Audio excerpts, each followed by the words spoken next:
அதாவது 50வது பக்கம்.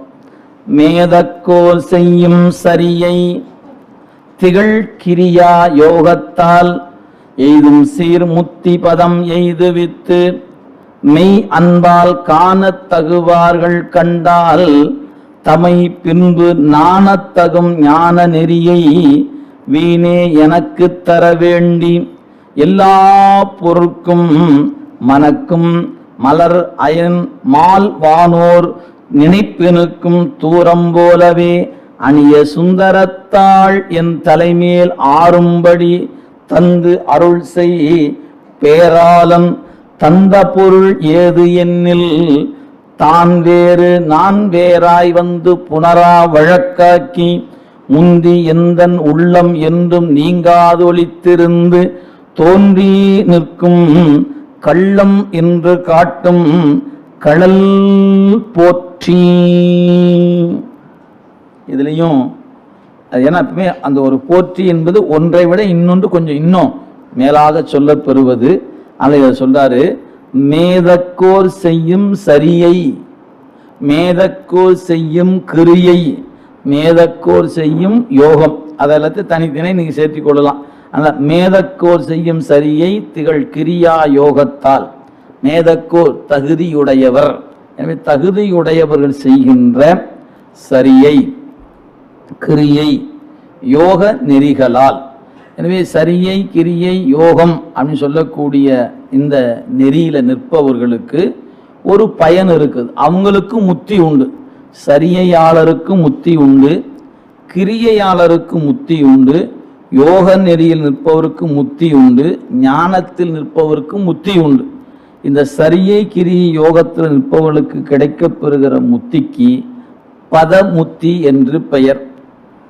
ஞானத்தால் முத்தி பெறுபவர்கள் பரமுத்தி என்று பெயர். ஒரே ஒரு எழுத்து தான் வேற, இது பர அது பத அப்படிங்கிற. பதமுத்தி பரமுத்தி.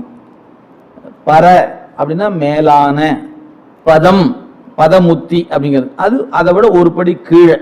அப்ப இந்த முத்தி ரெண்டா பிரித்து கொள்ளலாம். அந்த ரெண்ட முதல் இதை எடுத்துக்கணும், மூணா பிரிச்சுக்கலாம். பதம் என்பதை எடுத்துக்கணும் மூணு, சாலோக சாமீப சாரூபம். அதே பரமுத்தி என்றால் ஒன்னே ஒண்ணுதான், அவனோடு இரண்டரை கலந்து விடுதல். அப்ப சாலோக சாமீப சாரூபம் என்பது என்ன? சிவலோகத்தில் இருத்தல், சிவபெருமானுக்கு பக்கத்தில் இருத்தல், சிவபெருமானை போல இருத்தல். இது மூணு நிலை இருக்கிறது. நீங்க நூல்களை படிச்சீங்கன்னா இதெல்லாம் ரொம்ப ஆழமா படிக்கும்போது தெரிந்து கொள்ளக்கூடிய ஒன்று. பொதுவா படிக்கும்போது அவ்வளவு விரிவா பார்க்க மாட்டோம்.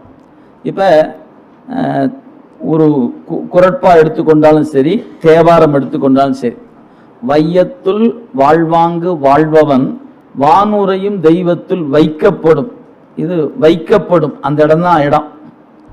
அதுவே யான் எனது என்ற செருக்கு அறுப்பான் வானோர்க்கு மிக்க உலகம் புகும்னர். யான் எனது என்ன செருக்கு அறுப்பான் வானோர்க்கு மிக்க உலகம் புகும் அப்படின்னார். கற்று ஈண்டு மெய்ப்பொருள் தலைப்பட்டார் மற்ற ஈண்டு வாரா நெறி அப்படின்னார். வள்ளுவருடைய வாக்கிலேயே இதெல்லாம் இருக்குது. அதே தேவாரம் படிச்சீங்கன்னா பரலோக திருப்பாரே தேவாரம், பரமனோடு கூடுவரே. பரலோக திருப்பார் என்பதனுடைய பயன் வேறு, பரமனோடு கூடுவார் என்பதன் பயன் வேறு. ஏன்? பரமனோடு கூடுவார் என்பது சாயுச்சிய முத்தி. பரலோக திருப்பாரே அப்படின்னா சிவலோகத்தில் இருப்பாங்க. என்னவா இருப்பாங்க? சாமீபத்திலையா, சாரூபத்திலையா, சாலோகத்திலான்னு அதுல மூணு இருக்குது. அந்த கேட்டகரி தனி. இதெல்லாம் உள்ள போக போக போக போக நுட்பமா இருக்கிற இடம். எனவே நீங்க தேவாரத்தை படிக்கும் போது, அது குறிப்பாக ஞானசம்பந்த தேவாரத்தில் பெரும்பாலும் இந்த கடைக்காப்பு 11வது பாட படிச்சீங்கன்னா அந்த குறிப்பு இருக்கும். சுந்தர தேவாரத்துல சிலதுல இருக்கும், சிலதுல இல்லாம இருக்கும். அப்பர் சாமி பெரும்பாலும் அந்த குறிப்பு கொடுத்திருக்கவே மாட்டார். ரொம்ப ரொம்ப ரொம்ப குறைவா ஒரு சில இடங்கள் தான் காட்டியிருக்கிறார். எனவே அந்த சொல்லாட்சி பார்த்தீங்கன்னா தெரியுங்க. இந்த தேவாரத்தை படிப்பவர்கள் இன்ன பயனை பெறுவார்கள். உதாரணம் நம்ம தெரிஞ்ச பதிவுமே எடுத்துக்குவோம்.